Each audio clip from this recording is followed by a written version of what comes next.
ಇನ್ನೇನು ಕೆಲವು ಕ್ಷಣಗಳಲ್ಲಿ ಬಳ್ಳಾರಿ ಜೈಲಿಗೆ ದರ್ಶನ್ ಆಗಮನ ಆಗತ್ತೆ. ಇನ್ನು ದರ್ಶನ್ ಅವರನ್ನ 15ನೇ ಒಂದು ಸೆಲ್ನಲ್ಲಿ ಇರಿಸೋದಕ್ಕೆ ಅಂತ ಈಗಾಗಲೇ ಎಲ್ಲ ವ್ಯವಸ್ಥೆ ಕೂಡ ಆಗಿದೆ. ಬೆಳಗ್ಗೆ 9 ಗಂಟೆ ಸುಮಾರಿಗೆ ದರ್ಶನ್ ಅವರು ತಲುಪಲಿದ್ದಾರೆ.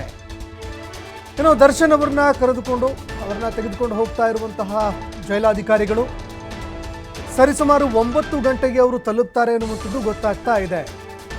ಬೊಲೆರೋ ಜೀಪಿನಲ್ಲಿ ಕರೆದೊಯ್ತಾ ಇರುವಂತಹ ಪೊಲೀಸ್ ಅಧಿಕಾರಿಗಳು ಸರಿಸುಮಾರು 9 ಗಂಟೆಗೆ ಅವರು ತಲುಪ್ತಾರೆ ಬಳ್ಳಾರಿ ಕೇಂದ್ರ ಕಾರಾಗೃಹಕ್ಕೆ ಅನ್ನುವಂಥದ್ದು ಗೊತ್ತಾಗ್ತಾ ಇದೆ. ಇನ್ನು ಮಾರ್ಗ ಮಧ್ಯೆ ಪೊಲೀಸ್ ಠಾಣೆ ಪೊಲೀಸರ ಒಂದು ಸಹಾಯವನ್ನು ಕೂಡ ಖಾಕಿ ಪಡೆದುಕೊಂಡಿದೆ. ಯಾವ್ಯಾವ ಪೊಲೀಸ್ ಠಾಣೆಗಳು ಬರುತ್ತೆ ಮಾರ್ಗ ಮಧ್ಯದಲ್ಲಿ, ಅಂದರೆ ಮಾರ್ಗ ಮಧ್ಯದಲ್ಲಿ ಬೇರೆ ಬೇರೆ ಯಾವ್ಯಾವ ಠಾಣೆಗಳು ಬರುತ್ತೆ, ಆಯಾ ಒಂದು ಠಾಣೆಗಳ ಪೊಲೀಸರ ಸಹಾಯವನ್ನು ಕೂಡ ಪೊಲೀಸ್ ಅಧಿಕಾರಿಗಳು ಪಡೆದುಕೊಂಡಿದ್ದಾರೆ. ಆ ಒಂದು ಮಾರ್ಗದಲ್ಲಿ ಕಡಿಮೆ ಜನದಟ್ಟಣೆ ಇರುವಂತಹ ಒಂದು ರಸ್ತೆಗಳು ಯಾವುದು, ಯಾವ ರಸ್ತೆ ಮೂಲಕವಾಗಿ ನಾವು ಹೋದರೆ ಸೇಫ್ ಆಗಿರುತ್ತೆ, ಇದೆಲ್ಲವನ್ನು ಕೂಡ ಮಾಹಿತಿ ಕಲೆ ಹಾಕಿ ಪೊಲೀಸ್ ಅಧಿಕಾರಿಗಳು ಅವರನ್ನ ಕರೆದುಕೊಂಡು ಹೋಗುವಂತಹ ಕೆಲಸವನ್ನು ಮಾಡಿದ್ದಾರೆ. ಅಭಿಮಾನಿಗಳಿಂದ ಯಾವುದೇ ರೀತಿಯಾದಂತಹ ತೊಂದರೆಗಳು ಆಗಬಾರದು, ಆ ರೀತಿಯಾಗಿ ಮುನ್ನೆಚ್ಚರಿಕೆ ಕ್ರಮಗಳನ್ನು ತೆಗೆದುಕೊಂಡು ದರ್ಶನ್ ಅವರನ್ನ ಕರೆದುಕೊಂಡು ಹೋಗುವಂತಹ ಕೆಲಸವನ್ನು ಅಧಿಕಾರಿಗಳು ಮಾಡಿದ್ದಾರೆ. ಇನ್ನು ಮಾರ್ಗ ಮಧ್ಯದಲ್ಲಿ ಬರುವಂತಹ ಪೊಲೀಸ್ ಠಾಣೆಗಳು, ಅದೇ ರೀತಿಯಾಗಿ ಆ ಪೊಲೀಸ್ ಠಾಣೆಗಳ ಒಂದು ಸಹಾಯವನ್ನು ಕೂಡ ಇಲ್ಲಿ ಪೊಲೀಸ್ ಅಧಿಕಾರಿಗಳು ಪಡೆದುಕೊಂಡಿದ್ದಾರೆ ಎನ್ನುವಂಥದ್ದು ಗೊತ್ತಾಗ್ತಾ ಇದೆ. ಯಾಕಂದರೆ ಸಂಪೂರ್ಣವಾಗಿ ಮಾಹಿತಿ ಅವರಿಗೆ ಇರುತ್ತೆ. ಯಾವ ರಸ್ತೆ ಮೂಲಕವಾಗಿ ಹೋದರೆ ಇಲ್ಲಿ ಯಾವುದೇ ಅಡಚಣೆಗಳು ಉಂಟಾಗೋದಿಲ್ಲ, ಅದೇ ರೀತಿಯಾಗಿ ಕಡಿಮೆ ಗ್ರಾಮಗಳು ಬರುವಂತಹ ರಸ್ತೆಗಳು ಯಾವುದು, ಈ ರೀತಿಯಾಗಿ ಸಾಕಷ್ಟು ಮಾಹಿತಿಗಳನ್ನು ಕಲೆ ಹಾಕಿ ಪೊಲೀಸ್ ಅಧಿಕಾರಿಗಳು ಆ ಮಾರ್ಗವನ್ನು ಅನುಸರಿಸಿ ಹೋಗ್ತಾ ಇದ್ದಾರೆ. ಇನ್ನು ಅದೇ ರೀತಿಯಾಗಿ ಸ್ಥಳೀಯ ಠಾಣೆಯ ಪೊಲೀಸರು ಅವರನ್ನು ಕರೆದುಕೊಂಡು ಹೋಗೋದಕ್ಕೆ ಅಂತ ನೆರವು ಕೂಡ ಕೊಟ್ಟಿದ್ದಾರೆ. ಮಾರ್ಗದ ವಿಷಯ ಆಗಿರಬಹುದು, ಅದೇ ರೀತಿಯಾಗಿ ಭದ್ರತೆ ವಿಷಯ, ಇದೆಲ್ಲದಕ್ಕೂ ಸಂಬಂಧಪಟ್ಟಂತೆ ಆಯಾ ಒಂದು ಪೊಲೀಸ್ ಠಾಣೆಯ ಅಧಿಕಾರಿಗಳು ಇಲ್ಲಿ ಸಹಕಾರವನ್ನು ಕೊಡುವಂತಹ ಕೆಲಸವನ್ನು ಕೂಡ ಮಾಡಿದ್ದಾರೆ. ಅದೇ ರೀತಿಯಾಗಿ ಪೊಲೀಸ್ ಅಧಿಕಾರಿಗಳು ಸಾಕಷ್ಟು ಭದ್ರತೆಯನ್ನು ಒದಗಿಸುವಲ್ಲೂ ಕೂಡ ಯಶಸ್ವಿಯಾಗಿದ್ದಾರೆ. ಇನ್ನು ಅದೇ ರೀತಿಯಾಗಿ ಅಭಿಮಾನಿಗಳಿಂದ ಯಾವುದೇ ರೀತಿಯಾದಂತಹ ತೊಂದರೆ ಆಗದಂತೆ, ಯಾಕಂದರೆ ಸಾಮಾಜಿಕ ಜಾಲತಾಣದಲ್ಲಿ ನಾವು ನೋಡ್ತಾ ಇದ್ವಿ, ಕೆಲವು ಅಭಿಮಾನಿಗಳು ಅತಿರೇಕವನ್ನು ಮಾಡ್ತಾ ಇದ್ರು, ಇನ್ನೂ ಕೆಲವರು ಅಂಧಾಭಿಮಾನವನ್ನು ಮೆರೆಯುವಂತಹ ಕೆಲಸವನ್ನು ಕೂಡ ಮಾಡ್ತಾ ಇದ್ರು. ಇದೊಂದು ಲಾಂಗ್ ಜರ್ನಿ, ದರ್ಶನ್ ಅವರನ್ನ ಶಿಫ್ಟ್ ಮಾಡ್ತಾ ಇರುವಂತಹ ಒಂದು ಲಾಂಗ್ ಜರ್ನಿ ಇದು. ಹೀಗಾಗಿ ಇದೇ ಕಾರಣಕ್ಕಾಗಿ ಆ ಮಾರ್ಗ ಮಧ್ಯದಲ್ಲಿ ಬರುವಂತಹ ಒಂದು ಪೊಲೀಸ್ ಠಾಣೆಗಳ ನೆರವನ್ನೂ ಕೂಡ ಇಲ್ಲಿ ಸ್ಥಳಾಂತರ ಮಾಡ್ತಾ ಇರುವಂತಹ ಪೊಲೀಸರು ಪಡೆದುಕೊಂಡಿದ್ದಾರೆ. ಎಲ್ಲ ಮಾಹಿತಿಗಳನ್ನು ಕಲೆ ಹಾಕಿ ಮಾರ್ಗವನ್ನು ಅನುಸರಿಸುವಂತಹ ಕೆಲಸವನ್ನು, ಮಾರ್ಗಗಳನ್ನು ಆಯ್ಕೆ ಮಾಡುವಂತಹ ಕೆಲಸವನ್ನು ಕೂಡ ಪೊಲೀಸ್ ಅಧಿಕಾರಿಗಳು ಮಾಡಿದ್ದಾರೆ. ಇನ್ನು ಅತಿರೇಕವನ್ನು ಮೆರಿತಾ ಇರುವಂತಹ ಅಭಿಮಾನಿಗಳೇನಿದ್ರು, ಅಂಧಾಭಿಮಾನವನ್ನು ಮೆರಿತಾ ಇರುವಂತಹ ಕೆಲವು ಅಭಿಮಾನಿಗಳೇನಿದ್ರು, ಅವರಿಂದ ಯಾವುದೇ ರೀತಿಯಾದಂತಹ ಸಮಸ್ಯೆ ಆಗದಂತೆ, ತೊಂದರೆಗಳು ಎದುರಾಗದಂತೆ ಪೊಲೀಸರು ಎಲ್ಲ ರೀತಿಯಾದಂತಹ ಮುನ್ನೆಚ್ಚರಿಕೆ ಕ್ರಮಗಳನ್ನು ತೆಗೆದುಕೊಂಡಿದ್ದಾರೆ. ಮುನ್ನೆಚ್ಚರಿಕೆ ಕ್ರಮಗಳನ್ನು ತೆಗೆದುಕೊಂಡಿರುವಂತಹ ಪೊಲೀಸರು ಈಗ 9 ಗಂಟೆ ಸುಮಾರಿಗೆ ಇನ್ನೇನು ಕೆಲವೇ ಕ್ಷಣಗಳಲ್ಲಿ ಬಳ್ಳಾರಿ ಸೆಂಟ್ರಲ್ ಜೈಲಿಗೆ ತಲುಪ್ತಾರೆ. ಕೇಂದ್ರ ಕಾರಾಗೃಹಕ್ಕೆ ಅವ್ರನ್ನ ಕರೆದುಕೊಂಡು ಹೋಗ್ತಾರೆ. 15ನೇ ಒಂದು ಸೆಲ್ನಲ್ಲಿ ಎಲ್ಲ ರೀತಿಯಾದಂತಹ ಒಂದು ವ್ಯವಸ್ಥೆಯನ್ನು ಮಾಡಿಕೊಳ್ಳಲಾಗಿದೆ. ಒಟ್ಟು 9 ಬ್ಯಾರಕ್ಗಳಿದ್ದಾವೆ. 9 ಬ್ಯಾರಕ್ಗಳಲ್ಲಿ 15ನೇ ಒಂದು ವಿಶೇಷ ಸೆಲ್ ಏನಿದೆ ಅದರಲ್ಲಿ ದರ್ಶನ್ ಅವರನ್ನ ಇರಿಸುವಂತಹ ಕೆಲಸಕ್ಕೆ ಮುಂದಾಗಲಾಗತ್ತೆ. ಇನ್ನು ಇದೇ ಒಂದು ಸೆಲ್ನಲ್ಲಿ ಕೋವಿಡ್ನ ಸಂದರ್ಭದಲ್ಲಿ ಯಾರ್ಯಾರು ಕೈದಿಗಳಿದ್ರು, ಅದೇ ರೀತಿಯಾಗಿ ಆರೋಪಿಗಳಿದ್ರು, ಅವರಿಗೆ ಕೊರೋನಾ ಸಂದರ್ಭದಲ್ಲಿ ಚಿಕಿತ್ಸೆ ನೀಡೋದಕ್ಕೆ ಅಂತ ಇದೇ ಒಂದು ಸೆಲ್ಲನ್ನು ಬಳಕೆ ಮಾಡಿಕೊಳ್ಳಲಾಗ್ತಾ ಇತ್ತು. ಈ ಸೆಲ್ನಲ್ಲಿ ದರ್ಶನ್ ಅವರನ್ನ ಇರಿಸಲಾಗುತ್ತೆ ಅನ್ನುವಂತಹ ಮಾಹಿತಿಗಳು ಲಭ್ಯವಾಗ್ತಾ ಇದೆ.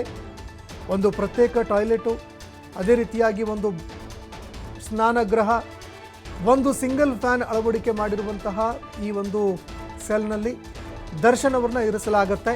ಇನ್ನು ಅದೇ ರೀತಿಯಾಗಿ ಸಾಕಷ್ಟು ಕಪ್ಪು ಚುಕ್ಕೆ ಕೂಡ ಇಲ್ಲಿ ಬೆಂಗಳೂರಿನ ಒಂದು ಕೇಂದ್ರ ಕಾರಾಗೃಹ ಪರಪ್ಪನ ಅಗ್ರಹಾರದ ಮೇಲಿತ್ತು. ಅನೇಕ ರೀತಿಯಾದಂತಹ ಆರೋಪಗಳು ಕೇಳಿಬಂತು. ಅದೇ ರೀತಿಯಾಗಿ ಅಧಿಕಾರಿಗಳು ಸಸ್ಪೆಂಡ್ ಆದರು, ಮುಜುಗರ ಎದುರಿಸಬೇಕಾಗಿ ಬಂತು. ರಾಜ್ಯ ಸರ್ಕಾರಕ್ಕೂ ಕೂಡ ಇದು ಮುಜುಗರ ತರಿಸುವಂತಹ ಒಂದು ಕೆಲಸ ಆಯಿತು, ಮುಜುಗರ ತರಿಸುವಂತಹ ಒಂದು ವಿಷಯ ಆಯಿತು. ಇದಾದ ಬಳಿಕ ಈಗ ರಾಜ್ಯ ಸರ್ಕಾರ ಕೂಡ ಎಚ್ಚೆತ್ತುಕೊಂಡಿದೆ. ಅದೇ ರೀತಿಯಾಗಿ ಬಳ್ಳಾರಿ ಒಂದು ಜೈಲಾಧಿಕಾರಿಗಳು ಕೂಡ ಸಾಕಷ್ಟು ರೀತಿಯಾಗಿ ಎಚ್ಚೆತ್ತುಕೊಂಡಿದ್ದಾರೆ. SP ಅವರು ಕೂಡ ನಿನ್ನೆ ಮಾತನಾಡುವಂತಹ ಸಂದರ್ಭದಲ್ಲಿ ಹೇಳ್ತಾ ಇದ್ರು, ಕೈದಿಗಳು ಕೆಲವೊಬ್ಬರು ಹೇಳ್ತಾ ಇದ್ದಾರೆ, ಆರೋಪಿಗಳು ಯಾರು ಬಿಡುಗಡೆಯಾಗಿ ಹೋಗಿದ್ದಾರೆ ಅವರು ಕೂಡ ಹೇಳ್ತಾ ಇದ್ದಾರೆ, ಅನೇಕ ವ್ಯವಸ್ಥೆಗಳು ಇಲ್ಲೂ ಆಗತ್ ಕಣ್ರಿ, ಕೇವಲ ಪರಪ್ಪನ ಅಗ್ರಹಾರ ಮಾತ್ರ ಅಲ್ಲ, 500 ರೂಪಾಯಿ ಕೊಡ್ತೀರಾ, ಇಲ್ಲೂ ಬಿರಿಯಾನಿ ಸಿಗುತ್ತೆ, ಸಿಗರೆಟ್ ಬೇಕಾ, ಸಿಗರೆಟ್ ಇಲ್ಲೂ ಸಿಗುತ್ತೆ, ಗಾಂಜಾ ಬೇಕೇನ್ರಿ ನಿಮಗೆ, ಅದು ಕೂಡ ಸಿಗುತ್ತೆ ಅನ್ನುವಂತಹ ಮಾತನ್ನು ಕೆಲವು ಅಪರಾಧಿಗಳು, ಬಿಡುಗಡೆ ಆಗಿರುವಂತಹ ಒಬ್ಬ ಅಪರಾಧಿ ಹೇಳಿದ್ದಾನೆ ಅನ್ನುವಂತಹ ಮಾತುಗಳು ಕೇಳಿಬರ್ತಾ ಇದೆ. ಇದಕ್ಕೆ ಸಂಬಂಧಪಟ್ಟಂತೆಯೂ ಕೂಡ SP ಅವರು ಪ್ರತಿಕ್ರಿಯೆ ಕೊಟ್ಟಿದ್ದಾರೆ. ಇಲ್ಲ, ಆ ರೀತಿಯಾದಂತಹ ಯಾವುದೇ ಒಂದು ಸ್ಥಿತಿಗತಿ, ಯಾವುದೇ ರೀತಿಯಾದಂತಹ ಒಂದು ಪ್ರಸಂಗ ಮರುಕಳಿಸದಂತೆ ನಾವು ಎಲ್ಲ ವ್ಯವಸ್ಥೆಯನ್ನು ಮಾಡ್ತೀವಿ, ಅದೇ ರೀತಿಯಾಗಿ ಆ ರೀತಿಯಾದಂತಹ ಭದ್ರತೆಯನ್ನು ಕೂಡ ನಾವು ಕೈಗೊಳ್ತೀವಿ ಅನ್ನುವಂತಹ ಮಾತನ್ನು ಅವರು ಹೇಳಿದ್ದಾರೆ. ಅದೇ ರೀತಿಯಾಗಿ ಆ ವಿಷಯಗಳನ್ನು ತಳ್ಳಿ ಹಾಕುವಂತಹ ಕೆಲಸವನ್ನು ಕೂಡ ಅವರು ಮಾಡಿದ್ದಾರೆ. ಆದರೂ ಕೂಡ ಆ ರೀತಿಯಾದಂತಹ ಒಂದು ಸಾಧ್ಯತೆಗಳನ್ನು ತಳ್ಳಿ ಹಾಕೋದಕ್ಕಾಗಲ್ಲ. ಇನ್ನು ಅದೇ ರೀತಿಯಾಗಿ ದರ್ಶನ್ ಅವರನ್ನು ಬಳ್ಳಾರಿ ಜೈಲಿಗೆ ಏನೋ ಶಿಫ್ಟ್ ಮಾಡಲಾಗ್ತಾ ಇದೆ. ಈ ನಡುವೆ ಬಳ್ಳಾರಿ ಜೈಲಿಗೆ ಸಂಬಂಧಪಟ್ಟಂತೆ ಕೆಲವು ವಿಚಾರಗಳು ಕೂಡ ಸಾಕಷ್ಟು ಚರ್ಚೆ ಆಗ್ತಾ ಇದೆ. ಬಳ್ಳಾರಿ ಜೈಲಿನಲ್ಲಿ ಇರುವಂತಹ ವ್ಯವಸ್ಥೆ ಏನು, ಬಳ್ಳಾರಿ ಜೈಲಿನ ಇತಿಹಾಸ ಏನು, ಅದೇ ರೀತಿಯಾಗಿ ಬಳ್ಳಾರಿ ಜೈಲಿನ ಒಳಗಡೆ ಇರುವಂತಹ ಒಂದು ಸ್ಥಿತಿಗತಿ, ವಾತಾವರಣ ಯಾವ ರೀತಿಯಾಗಿದೆ, ಈ ರೀತಿಯಾದಂತಹ ಸಾಕಷ್ಟು ವಿಚಾರಗಳು ಕೂಡ ಚರ್ಚೆ ಆಗ್ತಾ ಇದೆ. ಸಾಮಾಜಿಕ ಜಾಲತಾಣದಲ್ಲೂ ಕೂಡ ಚರ್ಚೆ ಆಗ್ತಾ ಇದೆ. ದರ್ಶನ್ ಅವರನ್ನ ಇರಿಸ್ತಾ ಇರುವಂತಹ ಜೈಲು ಸಾಮಾನ್ಯ ಜೈಲಲ್ಲ, ಈ ಜೈಲು ಬ್ರಿಟಿಷರ ಕಾಲದಲ್ಲಿ ನಿರ್ಮಾಣ ಆಗಿರುವಂಥದ್ದು. ಅದೇ ರೀತಿಯಾಗಿ ಈ ಜೈಲಿನ ಒಳಗೆ ಸ್ವಾತಂತ್ರ್ಯ ಹೋರಾಟಗಾರರನ್ನು ಇರಿಸಲಾಗ್ತಾ ಇತ್ತು. ಒಳಗಡೆ ಯಾರ್ಯಾರು ಅಪರಾಧಿಗಳಿದ್ರು, ಆರೋಪಿಗಳಿದ್ರು, ಅಂಥವರನ್ನು ಇರಿಸೋದಕ್ಕೆ ಅಂತ ಅನೇಕ ರೀತಿಯಾದಂತಹ ವ್ಯವಸ್ಥೆಗಳನ್ನು ಮಾಡಿಕೊಳ್ಳಲಾಗ್ತಾ ಇತ್ತು. ಅದೇ ರೀತಿಯಾಗಿ ಈ ಜೈಲಿನಲ್ಲಿ ಆರೋಪಿಗಳು ಯಾರಿದ್ದಾರೆ, ಅಪರಾಧಿಗಳು ಯಾರಿದ್ದಾರೆ, ಅವ್ರನ್ನ ಗಲ್ಲಿಗೆ ಇರಿಸುವಂತಹ ಒಂದು ಫೆಸಿಲಿಟಿ ಕೂಡ ಈ ಜೈಲಿನಲ್ಲಿದೆ. ಇನ್ನು ಜೈಲಿನ ಹಿಸ್ಟರಿಯನ್ನು ನಾವು ನೋಡ್ತಾ ಹೋಗೋದಾದರೆ ಬಳ್ಳಾರಿ ಜೈಲಿನಲ್ಲಿ ಒಟ್ಟು 9 ಬ್ಯಾರೆಕ್ಗಳಿದ್ದಾವೆ. 16 ಎಕರೆ ವಿಸ್ತೀರ್ಣದಲ್ಲಿ ಇರುವಂತಹ ಒಂದು ಒಳಾಂಗಣವನ್ನು ಈ ಜೈಲು ಹೊಂದಿದೆ. ಒಟ್ಟಾರೆಯಾಗಿ 371 ಕೈದಿಗಳು ಈಗ ಜೈಲಿನಲ್ಲಿ ಇದ್ದಾರೆ. ಆ ಪೈಕಿ 210 ಜನ ಸಜಾ ಒಂದು ಆಗಿರುವಂತಹ ಕೈದಿಗಳಿದ್ದಾರೆ, ಅಂದರೆ ಅಪರಾಧಿಗಳಿದ್ದಾರೆ. 161 ಜನ ವಿಚಾರಣಾಧೀನ ಕೈದಿಗಳಿದ್ದಾರೆ. 1800 ರಲ್ಲಿ ಈ ಒಂದು ಬಳ್ಳಾರಿಯಲ್ಲಿ ಮದ್ರಾಸ್ ಪ್ರೆಸಿಡೆನ್ಸಿಯೊಂದಿಗೆ ವಿಲೀನ ಆಗತ್ತೆ. ಅಂದರೆ 1800ರಲ್ಲಿ ಬಳ್ಳಾರಿಯನ್ನು ಮದ್ರಾಸ್ ಪ್ರೆಸಿಡೆನ್ಸಿಯೊಂದಿಗೆ ವಿಲೀನ ಮಾಡಲಾಗಿತ್ತು. ಅದಾದ ನಂತರ ಬ್ರಿಟಿಷರು ಇಲ್ಲಿ 3 ಜೈಲುಗಳನ್ನು ಸ್ಥಾಪನೆ ಮಾಡ್ತಾರೆ. ಮೊದಲು ಸ್ವಾತಂತ್ರ್ಯದ ಸಂಗ್ರಾಮದ ನಂತರ 1884ರಲ್ಲಿ ಮೊದಲ ಕಾರಾಗೃಹವನ್ನು ಸ್ಥಾಪನೆ ಮಾಡಲಾಗತ್ತೆ. ಅದಾದ ನಂತರ ಬಳ್ಳಾರಿ ಕೇಂದ್ರ ಕಾರಾಗೃಹ ಅಂತ ಅದನ್ನು ನಾಮಕರಣ ಮಾಡಲಾಗತ್ತೆ, ಕರೆಯಲಾಗತ್ತೆ. ಎರಡನೆಯದಾಗಿ ಅಲಿಪುರ ಬಯಲು ಜೈಲನ್ನು ನಿರ್ಮಾಣ ಮಾಡಲಾಯಿತು. ಇನ್ನು ಮೂರನೇದಾಗಿ ಆರ್ಥರ್ ವೆಲೆಸ್ಲಿ TB ಸ್ಯಾನಿಟೋರಿಯಂ ಅನ್ನುವಂತಹ ಒಂದು ಜೈಲನ್ನು ನಿರ್ಮಾಣ ಮಾಡಲಾಗತ್ತೆ. ಇಲ್ಲಿ ಕೈದಿಗಳನ್ನು ಮತ್ತು ಸ್ವಾತಂತ್ರ್ಯ ಹೋರಾಟಗಾರರನ್ನು ಬ್ರಿಟಿಷರು ಕೂಡಿ ಹಾಕ್ತಾ ಇದ್ರು. ಆ ಸಂದರ್ಭದಲ್ಲಿ ಬ್ರಿಟಿಷರು ಇಲ್ಲಿ ಕೂಡ ಹಾಕುವಂತಹ ಕೆಲಸವನ್ನು ಮಾಡ್ತಾ ಇದ್ರು. ಯಾರು ಸ್ವಾತಂತ್ರ್ಯ ಹೋರಾಟಗಾರರಿದ್ರು ಅಂಥವರನ್ನು ಕೂಡಿ ಹಾಕುವಂತಹ ಕೆಲಸವನ್ನು ಮಾಡ್ತಾ ಇದ್ರು. ಸೆರೆವಾಸವನ್ನು ಕೊಡುವಂತಹ ಕೆಲಸವನ್ನು ಮಾಡ್ತಾ ಇದ್ರು. ಅದೇ ರೀತಿಯಾಗಿ ಈ ಒಂದು ಜೈಲಿನಲ್ಲಿ ಗಲ್ಲು ಶಿಕ್ಷೆಯನ್ನು ಕೊಡುವಂತಹ ಒಂದು ವ್ಯವಸ್ಥೆ ಕೂಡ ಇಲ್ಲಿ ಬ್ರಿಟಿಷರು ಮಾಡಿದ್ರು. ಕೇವಲ ಬಳ್ಳಾರಿ ಕೇಂದ್ರ ಕಾರಾಗೃಹ ಮಾತ್ರ ಈವರೆಗೂ ಕೂಡ ಬಳಕೆ ಆಗ್ತಾ ಇದೆ. ಅಂದರೆ 3 ಕಾರಾಗೃಹ ಏನು ನಿರ್ಮಾಣ ಮಾಡಲಾಗಿತ್ತು, ಅದರಲ್ಲಿ ಬಳ್ಳಾರಿ ಕೇಂದ್ರ ಕಾರಾಗೃಹ ಮಾತ್ರ ಈವರೆಗೂ ಕೂಡ ಬಳಕೆ ಮಾಡಲಾಗ್ತಾ ಇದೆ. ಅಲ್ಲಿಪುರ ಜೈಲು ಈಗ ಬಳ್ಳಾರಿಯ ಮಿಮ್ಸ್ ಆಸ್ಪತ್ರೆಯಾಗಿ ಮಾರ್ಪಾಡಾಗಿದೆ. TB ಸ್ಯಾನಿಟೋರಿಯಂ ಜೈಲ್ ಈಗ ಟ್ರಾಮಾ ಕೇರ್ ಸೆಂಟರ್ ಆಗಿ ಮಾರ್ಪಾಡಾಗಿದೆ.